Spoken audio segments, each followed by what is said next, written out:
மிகவும் அருமையான தெய்வ பிள்ளைகளே, ஒரு கிரிக்கெட் மேட்சை நேரடியா நீங்க போய் பார்த்தீங்கன்னா, ரசிகர்களின் கூட்டம் மிகவும் சத்தமா ஆர்ப்பரிப்பதை பார்த்திருப்பீங்க. அந்த சத்தம் வந்து ரொம்ப தூரம் கூட வர கேட்கும். ரசிகர்கள்னா அப்படிதான் சத்தமா கத்துவாங்க, அப்படிதான் கொண்டாடுவாங்க.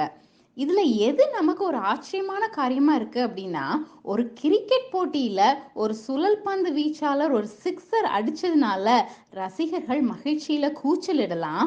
ஆனா, நம்மள்ல சில பேரு ஆண்டவர துதிக்கிற நேரம் வந்துட்டா போதும். ஒரு உம்மன்னா மூஞ்சி மாதிரி அமைதியா கல்லு மாதிரி இருக்கிறோம். ஆனா, வேத புஸ்தகத்த பார்த்தோம் அப்படின்னா, அதுல சங்கீதம் 100வது அதிகாரம் 1வது வசனத்த பார்ப்போம். அதுல என்ன போட்டிருக்கு? பூமியில் உள்ளவர்களே, எல்லோரும் மகிழ்ச்சியுடன் யெகோவாவை ஆர்ப்பரியுங்கள் அப்படின்னு போட்டிருக்கு.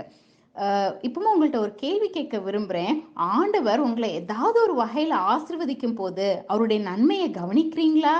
அவருக்கு நன்றி செலுத்தும் விதத்துல, அவர மகிழ்ச்சியுடன் ஆர்ப்பரிக்க ஆர்வமா இருக்கீங்களா? யோசிச்சு பாருங்க.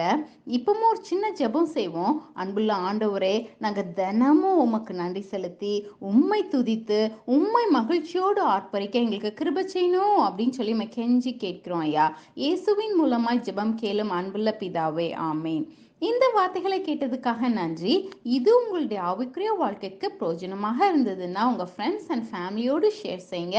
இந்த மெசேஜ் 25th நவம்பர் 2020 நான்சி டிமாஸ் வாகமூத்தின் சீக்கிங் ஹிம் ப்ரோக்ராம்லேருந்து எடுக்கப்பட்டது.